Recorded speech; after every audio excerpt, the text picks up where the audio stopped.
palavra, você pode parar um pouquinho do que você está fazendo? Talvez você está tomando um café, me assiste aí tomando café. Talvez você está agora, fazendo alguma outra atividade em casa. Bom, se você pode parar por alguns minutinhos, a palavra está no Evangelho segundo escreveu João, no capítulo 9. Ela tem tudo a ver com a palavra, com o momento atual no Brasil e no mundo. Tem tudo a ver. Então, se você pode parar um instante, me assista agora. Assista essa palavra, Deus vai falar com você, tá bom? Evangelho segundo escreveu João, capítulo de número 9, no versículo 1, a palavra de Deus diz assim: E passando Jesus, viu um homem cego de nascença. E os seus discípulos lhe perguntaram, dizendo: Rabi, quem pecou? Este ou seus pais, para que nascesse cego? Jesus respondeu: Nem ele pecou, nem os seus pais, mas foi assim para que se manifestem nele as obras de Deus. Convém que eu faça as obras daquele que me enviou enquanto é dia. A noite vem, quando ninguém pode trabalhar. Enquanto estou no mundo, sou a luz do mundo. Tendo dito isso, cuspiu na terra e com saliva fez lodo e untou com lodo os olhos do cego. E disse-lhe: Vai e lava-te no tanque de Siloé, entre parênteses, que significa o enviado. Foi, pois, e lavou-se e voltou vendo. Então os vizinhos e aqueles que antes tinham visto que era cego diziam: Não é este aquele que estava assentado e mendigava? Uns diziam: É este. E outros: Parece com ele. E ele dizia: Sou eu. E diziam-lhe, pois, como se lhe abriu os olhos? E ele respondeu e disse: O homem chamado Jesus fez lodo, untou os meus olhos e disse-me: Vai e lava o tanque de Siloé e lava-te. Então fui, lavei-me e vi. Somente até aqui. Vamos orar? Você pode fechar os olhos? Senhor, fala conosco nesta manhã. Eu quero te agradecer por mais esta oportunidade de poder falar da tua palavra. Fale com todos nós, fale com cada pessoa que está assistindo. Onde estiver agora alguém, Senhor, em casa, no hospital, no transporte, onde estiver alguém assistindo agora, onde essa palavra chegar, Senhor, que o teu Espírito Santo fale com todos. Usa-me, ó Pai, nessa manhã, como eu peço todas as vezes, em nome de Jesus. Amém. Graças a Deus. Eu quero falar desse milagre, e na minha abertura eu disse que tem tudo a ver com o momento atual que nós estamos vivendo. Não é novidade para ninguém que nós estamos justamente fazendo tudo desse modelo hoje. Justamente o pastor está aqui sentado numa mesa fazendo essa transmissão, porque nós estamos impossibilitados. Nós estamos vivendo um momento de pandemia. O vírus Covid-19 se alastrou por todo o planeta. Últimos dados que eu vi, quase 150 países já tinham sido infectados. Ou seja, nós estamos num momento difícil. E muitas questões teológicas emergem num momento como esse de hoje. Eu não quero fazer uma aula de teologia aqui, mas eu quero trazer algumas ideias para iluminar a nossa conversa. Esse texto mostra um homem que nasceu cego. Uma pessoa que nasce com uma deficiência, uma pessoa que nasce já com uma dificuldade, uma doença, é uma pessoa que nós não podemos atribuir a ela uma razão para ela estar assim, para ela ser assim. É diferente de uma pessoa que nasce, que cresce e em um momento da vida sofre um acidente, e daquele acidente ela fica amputada, paralítica. Alguém que não faz uma alimentação correta, alguém que tem uma vida desequilibrada na sua alimentação e justamente por isso desenvolve problemas de saúde. Não é o caso. A maioria das doenças que as pessoas desenvolvem ao longo da vida são doenças que elas desenvolvem não porque nasceu com ela, mas ela vai desenvolver no longo da sua vida pela sua alimentação, pelos seus hábitos de saúde, se ela praticou ou não praticou uma atividade física, e por aí vai. Esse texto mostra um homem que nasce cego.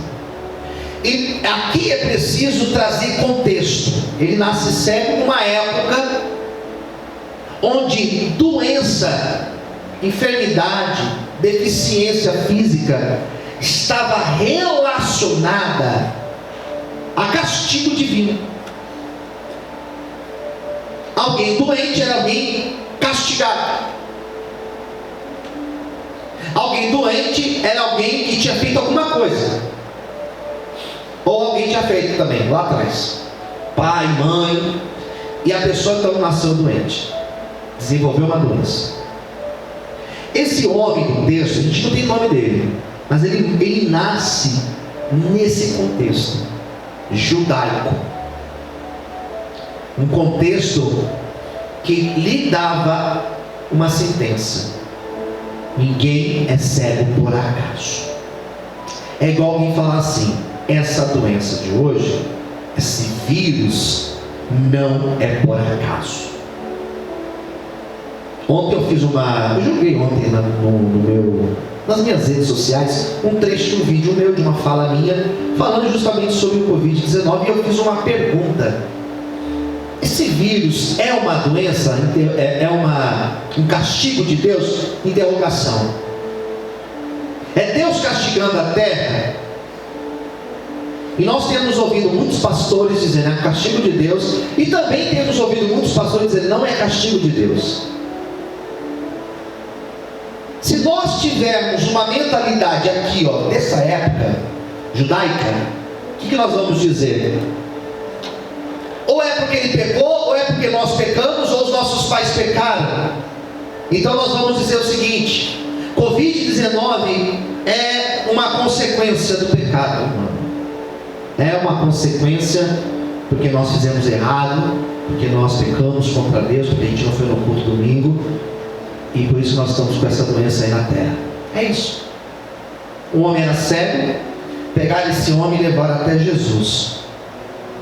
Versículo 2: Rabi, por que ele nasceu assim? Mestre, nos ensina. Por isso que a palavra Rabi, ela significa mestre, Rabone. Rabi, por que ele é cego? Então alguém chega para mim e pergunta: pastor, por que esse Covid-19 está matando tanta gente? É um vírus tão cruel que ele não está matando apenas o físico, a pessoa da doença, porque outras doenças matam até mais, não é verdade? Não é o que estou dizendo? Porque a gripe mata mais, porque não sei o que mata mais. Eu sei disso. O acidente de trânsito mata mais. O problema do Covid-19 é que ele sobrecarrega o sistema de saúde. Esse é o problema. E um outro problema é que para se prevenir o contágio tem que se ficar em casa, e ficando em casa não produzimos. Então ele faz a pessoa ficar enferma, sobrecarrega o sistema de saúde público e privado, e 3, acaba com o sistema econômico do mundo. As bolsas estão todas aí, todas desequilibradas. O mundo mundo está em colapso financeiro por causa disso. Então percebe que a gente olha para uma situação como essa e nós perguntamos: por quê? Nós pecamos? Nossos pais? Foi exatamente essa pergunta que fizeram para Jesus. Eles eram judeus, eles não eram cristãos. Na mentalidade judaica, cabe se fazer essa pergunta. Cabe. Vamos lá? Já leu Jó? E na história de Jó, o que os homens, os amigos de Jó, Elifaz, Bildad, Zofar, disseram? Se Jó está passando por isso, meu amigo, ele fez alguma coisa, ele pecou. Jó, você tem pecado oculto, porque ninguém sofre por acaso. Por que os amigos de Jó disseram isso? Porque eles tinham uma mentalidade justamente baseada nesse sistema religioso judaico. E qual que é a crítica do livro de Jó? Qual foi a resposta do livro de Jó? Jó não sofreu porque ele tinha pecado. Jó sofreu porque Deus tinha um propósito na vida dele. Não foi pecado. Percebe? Jesus, ele quer confrontar essa mentalidade aqui no texto. Jesus, ele quer refutar essa ideia. Daí pergunta: ele pecou ou seus pais pecaram? Porque faz sentido. Faz sentido. Porque se ele pecou, o pecado dele trouxe consequência dele ser cego. Mas ele nasceu assim. Que pecado que a pessoa comete antes de nascer? Não é verdade? A segunda alternativa que deram para Jesus: os pais dele pecaram? Agora imagina só, gente, se nós ficarmos enfermos, se nós sofrermos na vida, se a gente ficar sofrendo porque os nossos pais pecaram, imagina o sofrimento que essa terra não vai virar. Porque eu vou sofrer pelos pecados dos meus pais, porque eles pecam. 1 de João, capítulo 1, vai dizer que todos nós pecamos. Então eu vou sofrer pelos pecados dos meus pais, e os meus 2 filhos vão sofrer pelos meus pecados, e os filhos deles vão sofrer pelos... Pronto, todo mundo sofre.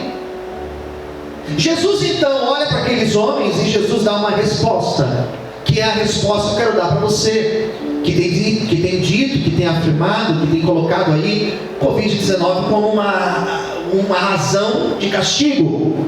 Jesus então olha e fala assim: primeiro, nem ele pecou, e nem os seus pais pecaram. Não, nem ele pecou, nem os seus pais pecaram, porque se vocês forem levar em consideração o pecado e sofrimento, todos vão sofrer, e não é essa a razão. Nem ele pecou, nem os seus pais, mas foi assim, para que se manifeste nele a obra de Deus. Então eu quero profetizar algo na tua vida. Eu quero que você abra bem os teus ouvidos, onde você estiver me ouvindo, ou onde você estiver me assistindo. A razão do sofrimento desse homem não era por conta do pecado dos seus pais. A razão do sofrimento desse homem não era por causa dos pecados dele, porque se fosse assim, todos nós sofreríamos, todos nós ficaríamos infectados com Covid-19. Esse homem, ele era cego para que na vida dele fosse manifestada as obras de Deus. Então eu posso dizer que o sofrimento que existe hoje é para que o nome de Deus seja manifestado, é para que a glória de Deus seja manifestada, é para que o poder de Deus alcance as nossas vidas. Creia nisso, em nome de Jesus. Aleluia. A razão que nós encontramos aqui é essa. A resposta é essa: para que se manifeste nele a obra de Deus. Percebe como nós estamos carregados de uma mentalidade religiosa, e nós carregamos isso, e nós somos hipócritas. Pastor, mas o texto de Coríntios, no momento da ceia, primeira carta de Paulo aos Coríntios, capítulo 11, vai dizer o quê? Examine, pois, o homem a si mesmo, e coma do pão, e beba do cálice. O que significa isso? Que na hora da ceia, cada um deve se examinar. Que mais? Que eu não devo dizer que meu irmão deve ou não deve a ele, Deus. Que mais? Só isso está dizendo esse texto? Quando o texto fala examine a si mesmo, ele não está dizendo que eu vou me examinar e vou dizer, realmente eu estou apto a ceiar. Realmente, esse mês aqui eu fui um bom menino, eu fui uma boa moça. Quando nós nos autoexaminamos, qual é a conclusão que nós chegamos? Eu não mereço, mas Ele morreu por mim. Eu realmente não tinha nem que estar aqui, mas Ele morreu por mim. E o sangue dele paga pelos meus pecados. Aleluias. Nós somos iguais. Então chegam para aquele homem, para Jesus, melhor dizendo, levam o homem e colocam Jesus justamente nessa situação, porque ele é cego, porque ele está sofrendo. E eu quero agora falar com você que está me assistindo. Eu quero falar com você que está me assistindo agora. E você tem feito exatamente essa pergunta: por que eu estou passando por isso? Às vezes a impressão, não aqui nesse momento exatamente nessa situação, dessa pandemia, mas às vezes nós passamos por situações que nós falamos: eu não merecia passar por isso. Às vezes nós passamos por situações na nossa vida particular, em casa, financeiros, problemas financeiros, problema até sentimental, passamos por problemas, e nós perguntamos: por que eu estou passando por isso? Por que eu estou carregando esse peso? Porque para mim a vida ela não é mais leve? Porque para mim parece que tudo é mais difícil? Porque para mim parece que as coisas são mais complexas, é mais a dificuldade? Deus, Ele tem uma obra na nossa vida. Jesus então declara: olha, as obras de Deus, elas são manifestadas na vida deste homem. Aconteceu isso para que na vida dele o meu poder seja manifestado. Eu quero dizer para você que a razão pela qual nós estamos passando por esses problemas da vida, do nosso cotidiano, é para que cada problema possa existir um agir de Deus em cada situação adversa, em cada situação dura da vida. Haverá um agir de Deus sobre você, sobre a tua casa e sobre as tuas causas. Em nome de Jesus, confia nisso. É de Deus para a tua vida. Aleluia. Glória a Deus. Jesus fala: convém que eu faça as obras daquele que me enviou. Posso falar uma palavra de Deus para a tua vida? Deus está fazendo uma obra. Deus está fazendo uma obra, e não é uma obra de fora para dentro, é uma obra de dentro para fora. Deus está fazendo uma obra na igreja da terra. Deus está fazendo uma obra nas famílias. Deus está fazendo uma obra na tua vida. Ei, você que está agora me assistindo, Deus está fazendo. Percebeu ainda que essas coisas podem